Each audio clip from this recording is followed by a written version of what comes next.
Hello, everyone. Welcome back to Your Mama House. So, sometimes when I'm just having alone time, I think about the purpose of Your Mama House and some ideas that we can share with one another and with our viewers, just for encouragement and our own personal growth.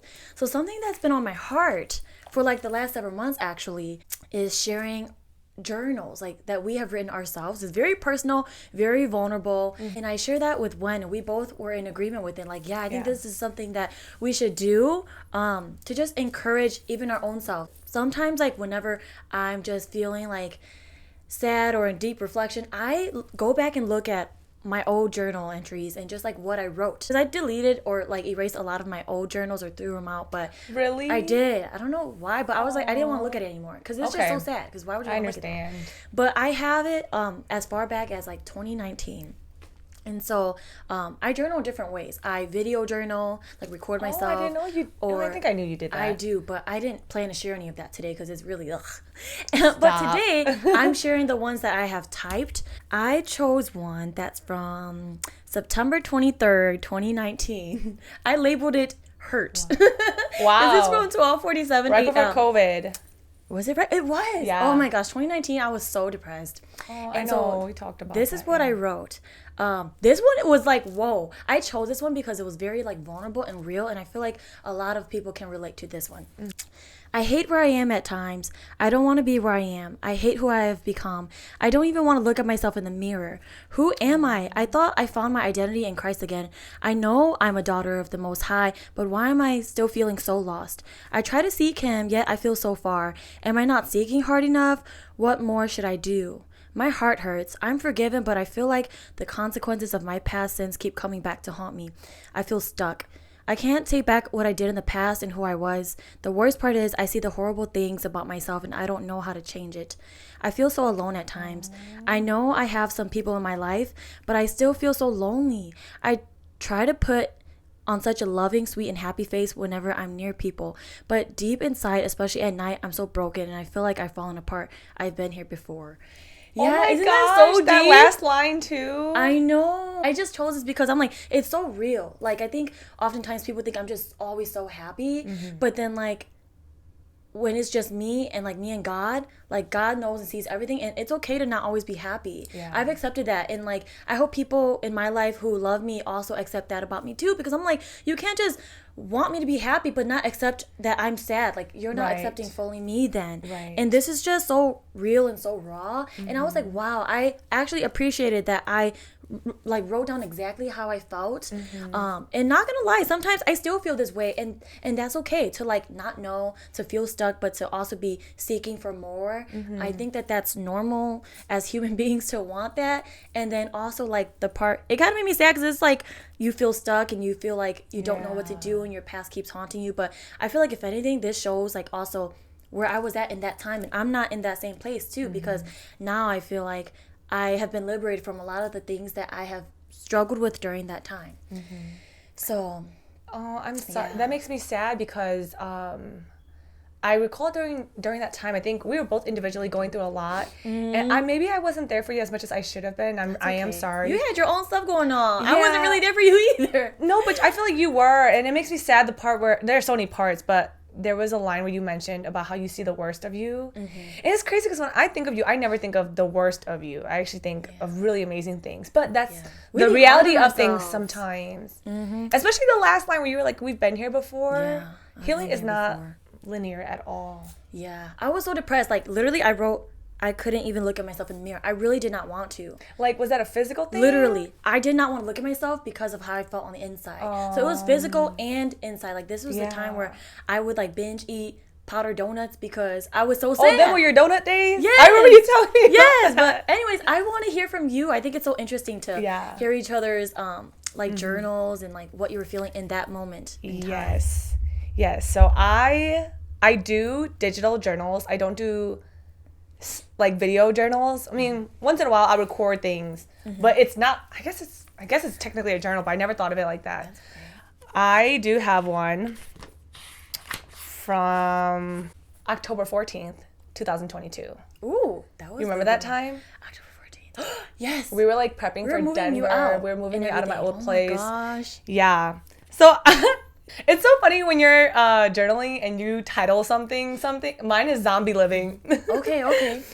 And I read this to our older sister the other day, and I was just like, it feels weird because I feel like I'm not reading my journal. I feel like I'm reading someone else's. And like, you don't even know her no more. I don't know her anymore. But she's still part of you. She is me. Little you. Yeah. And I love her. But this is what she said. Is it normal or sane to be casually living life? Sometimes I feel null of emotions. Or is it merely that I'm just absent of emotions that I used to be familiar with? Whether it be chaos, stress, anxiety, happiness, or sadness. I could talk about my emotions all day and still not fully grasp where I am with myself. We are supposed to be moving into our new place this weekend, yet my old place still seems so full. Once I'm physically away from here, I wonder how all my feelings will settle in or not. I don't know how to prepare myself, but my plan is to be content with wherever things lead. I just desire to be in a mental space that is healthy and strong enough to make it last and thrive despite whatever. And I read this thinking like, I don't remember living like a zombie, but right now, I remember the other day, I was just thinking like, oh my gosh, are people zombies? I'm like, wait, that used to be me. I think when you're just kind of like in survival mode. And that's what, it made me sad. I remember the feeling of feeling a part of, like, separate from emotions. Like, I didn't have any anymore. And I think it was just because I wasn't in, like, constant chaos, which I was used to. Yeah. I think I've seen and noticed, like, a lot of healing and growth, like, because you've healed and now you have time to just be alone with your feelings, you can finally like dig deeper. Yeah. It's not that you never had that in that time you didn't have feelings. It was just you were kind of like going through so much, you were in like freeze mode or like you were numb to it. But then like now you actually are like you like whenever something bothers you or triggers you, you're like, okay, let me search deeper into why and how that affects me. When you read that, I know you said you didn't remember too much, but like, does that kind of bring you back to like that moment? Because I could remember and picture everything, like just moving you out of your home. Like that was a big transition in time of life for you. Yeah, I feel sometimes I look back in my life and I'm like, was I living in a daze? It feels like a fog. But obviously, I lived through it. I remember certain things. I talk about our moving a lot in here. Oh my gosh. I talk about, oh my gosh, So came over and helped me. I feel no motivation. I feel I was not productive today at all. But at the time, I remember feeling normal. And I read back and I'm like, girl, that was not normal. You felt no emotions. You felt like a zombie. You didn't eat. I remember talking about I had no cravings. I'm like, I look back and I just like want to hug my old self because it's like, girl, sometimes I'll hug your self. Thank you. We did hug though, so I hugged you. Yeah. I feel like sometimes we just kind of don't know what to do once things calm down when we're so used to a certain type of environment. And you did what you could, and that's like an example of like when you need support. Like you were struggling. I remember you seemed just like depressed and down during that time. That's why I was like, I got you. Even if you don't want to pack, I got you. She was great. So and the part though is I felt completely normal. I felt like, oh, I'm fine. I'm good. I feel like in some ways you're still kind of like that where you're like going through so much, but you're just like, I'm fine because you felt like you had to just be okay. Yeah. Because no one could be okay for you. And so I was like, all right, we're just going to keep going. I'm sorry you experienced that. It's okay. So we have a few journal entries picked out and it's really nice to see the growth. So I'd love to hear your second one. Next one I chose is from November 7th, 2021 at 11:04 p.m. Learning to say no to you the final time became really easy when I finally realized that I deserve better than what you were willing to give and that I deserve better than the potential I always thought you had. You have so many amazing qualities, but the truth is they don't matter when our foundation could not be built on true trust and loyalty. So that was one of my like final journal entries to one of my exes. And that time he had come back and tried to pursue me. But that time I was actually stern with my no. And I feel like he never accepted my no because I wasn't really ever stern with my decision in the past. And I always allowed him back in. So this was like, I chose this one because it was like a powerful move in my mind where it was like, I'm not going back. I'm done with you. This is the foundation that we could not have. The trust and loyalty, I need that and you can't give it to me. So this was actually what helped me to move on, and ever since then I like never looked back. That was like your solid decision. Yep. That was when I was like, I'm gonna move on. How do you feel about that? It was great. I remember that exact feeling. That's why I chose this one, because it was so empowering for me to be like, you could not be that for me. And it was so hard for me to actually believe it. But that time I actually believed it. And so when I know what you mean. it made it easy. That's why I said learning to say no to you the final time became really easy when I realized. When you realize the truth sets you free. And I was set free finally. Period. I literally, you know how we talked about how like we become set free and like it literally feel like the chains have been broken. That was when I felt like my chains have been broken. I have been liberated from that toxic relationship. So he was a stronghold. And he was. You broke out of that. Okay, girl, I wanted to yank you away. He don't deserve enough. He don't deserve more time from this. So I think what you wrote resonates with a lot of people, though. Yeah, right. It takes time. So don't feel discouraged if you're like struggling to let go. Yeah, or struggling to write. Like, right. It took me a long time to write in this journal. Like this, I used to have such a hard time completing journals. Like in this one, I have like a third of it read, like done. And then I stopped. But this one, I really went on with. Ooh. So this is I like all the stickers. Oh, yeah. Show them. Y'all, it's cute. If you know me, you know. You already know. It's cute. I am going to take us to July 23rd, 2024. Whoa. That was last year. That was recent. I wrote so much, but I only want to take a snippet of this entry. Okay. And it's so crazy. I had to start off with this one because I kind of reference it a little bit in this one. Sometimes it seems that era was so difficult, too difficult. I don't think I could face it again. So for her, I will not. I will choose different. I will choose better, and I will choose me. I will buckle up and prepare myself as I know and I feel the best is on its way to me. Aww. Yeah.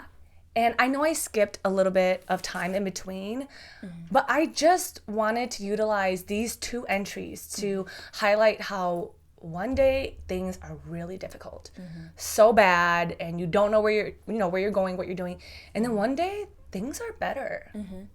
Things just really are better, and I didn't want to go into too much depth with anything in particular, but I feel like they tie in very well. Oh, I like that you share that about how like one day you feel this way and then a year or two later it's like you understand that like this actually kind of got you to that point. Here. I wouldn't be here without here. Aww. So I just want to encourage people going through a hard time that like you can't make it to tomorrow unless you go through today. That's so relatable. Yeah. I feel like if we just all take the time to look at what we've already experienced in our life, we would see that. Yeah. But life is hard, and it's not to minimize anyone's emotions right now, but it's to have something to look forward to. Hopefully we're like examples of hope too, and we can inspire you or just encourage you, because I'm still sometimes I feel the way I felt in that first one. That's real. Okay. Yeah, because it's just not linear. We're not going to always be going up like that and then there aren't any lows. Right. It's normal to have lows. Okay. So this one's from September 20th, 2023 at 5:25 p.m. All I need is all that is within me. I love me, and when I am confident and content in who I am, I will not and shall not care if people accept me or not. Do I accept me? Do I love me? Because at the end and beginning of every day, I am there for me. All things come and go. When I began, I was. And when I pass, I will no longer be as well. And when I am, I am. Why am I not focused on the fact that I am here for me and that I and all that I am is more than enough? Dang. So I shared that because I think for so long I was such a people pleaser, and I was worried so much about like what people thought of me and like how people viewed me or judged me. And then I realized, okay, wait, who cares? How do I feel about me? Because at the end of the day, it doesn't matter what people say or think about me. What mattered was what I felt about me and thought about me and what God thought of me. So this gave me a lot of like courage and encouragement to continue being me, and just like inspiration to continue to grow and bloom into who I'm becoming. So yeah, I love that. In your 3 different journal entries, you touch on so many emotions, and I really see the growth and the decision making. These are some tough things, and oh my gosh, it's so hard to write sometimes. Like, how do you put all these big emotions onto paper? Into words, Like, that's how hard. do you do it? That's why I barely wrote in 2024. Because I only really write when I'm super sad. Oh! Yeah. Wait, is it a coping mechanism for you? you? It is. It's a coping mechanism. So, yeah, that's interesting. Maybe I need to write more even if I don't feel like it. Wow. But, yeah, I'm like, where's all my 2024 stuff? So you weren't, so it is a good thing because you weren't sad. Sadness takes you to your creative space. Yes. I'm the exact opposite. When I'm in a good place, Whoa. it takes me to my creativity. That's how we're different. Which is why all of this is from 2024. And okay. all of this is from 2024. And this one, I finished a third of it, and it was the hardest year of my life. So it's, to me, when I'm sad, I don't write. So I guess that's one way of how we're different. But you were sad in this one, though. I don't know. Would that be considered sad? I was pretty sad. I didn't know it. Aww. Anytime I'm not doing something I love and enjoy doing, that means, I'm not in a good headspace. So this one is a very short entry. Okay. I did not date it. However, I say, falling in love with myself has been the best decision I have ever made. How amazing to fall so deeply and not to worry if it was the right choice. I feel like sometimes we fall in love and we always have the fear of like, am I giving more than the other person? Is the other person in this for real? When I fell in love with myself, I never had to worry if I meant it. I mean it. I'm all in. Like, for me, I'll do anything. That's true. When you love really hard. Yeah. And you know how we're always like, I wish someone understood me the way I understand people. I wish people did this. And then one day I was just like, I'm going to do just that for myself. Who told us that we had to wait for somebody to do it? It's like we longed, we searched for that until we realized it's over. When you realize it's all within yourself. You know what I mean? When your journal entry, you're like, it's all within me. Yes. I am. I'm like, period, 100%. When you realize that and you agree with it, it's over. The word is agree. Yeah. When you agree and you believe in it, you gotta agree with it. It is yours. Yeah. I'm so glad. Give me your hand. I'm so glad that we were able to share journal entries. This is some personal, vulnerable stuff, but it's nice because we get to choose what we want to share. This is us choosing to love you guys and like sharing our words with you because these are real. Like, we all have our own personal experiences, and whatever you're going through, feel free to journal about it. It's so nice to like in the next few years, like to look back and be like, wow, that's how I felt in that time, and this is how much I've grown. There's this post that I had seen, and it was like, reading my old journals, I realized that I know her, but she doesn't know who I am. And that is what keeps me writing, because I don't know what tomorrow looks like, but tomorrow me knows what today looks like, and she understands, and that's what keeps me writing. Oh, yeah, I love that. Yeah. Thank you for this idea. I love journaling, for one. I think one thing that I've been struggling to do is read my old entries. I know you go back and read yours. It's so sad. I'd be sending her screenshots and I'd be like, and crying. Oh my gosh. Like, and I used to find it so cringy for me to read my old stuff. Which is crazy because my shirt says reading is hot. I'll read someone else's and not judge it. But when it comes to me, I'm so judgmental of myself sometimes. And I had to learn with the newest journal I have is I'm not perfect. And if I'm expecting perfection and, pristine everything for myself, I'm just setting myself up for failure. And have grace on yourself. You were just being real with what you were going through and who you are. Yeah. Or were. So thank you for being vulnerable too and willing to do this and share our journals. And thank you all for listening. I hope that you found some encouragement or hope through, going through our journals with us. And there will definitely be more to come. And we will see you next time.